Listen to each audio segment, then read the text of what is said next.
Hello guys, তোমরা সবাই কেমন আছো? আমি ভালো আছি। আর আজকে আমি অনেকদিন পর মাঠে আমাদের জমিতে আসলাম। তো এটা আমাদের সবজি বাগান। ছোট্ট একটা মানে জায়গায় সবজি চাষ করেছে আমার বাবা, ধানের পাশাপাশি। এটা আমাদের ধান ক্ষেত। তো এটা পালং শাক। তো কুমড়ো শাক রয়েছে, পালং শাক, একটা মূলো শাকের ফুল হয়ে গেছে।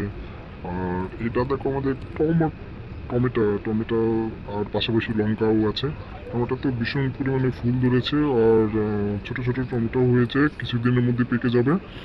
দেখুন বন্ধুরা, তো পাকছে না, ভীষণ লেট হচ্ছে পাকতে।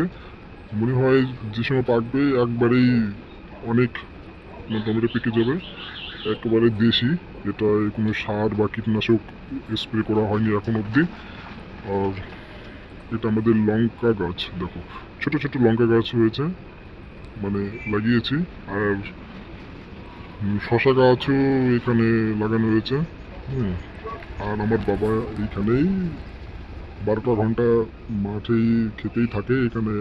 মানে ছোট্ট একটা কুড়ে ঘর বানিয়েছে, এইখানেই সময়টা পার করে আর জল দেয় জমিতে। বন্ধুরা, টম্পা গাছ দেখুন, ফুলও হয়েছে, কয়েকদিনের মধ্যে পেকে যাবে। বাবা এখানেই থাকে, কুড়িয়ে ঘর আছে আমাদের। এই তো ছোট্ট একটা কুড়িয়ে ঘর।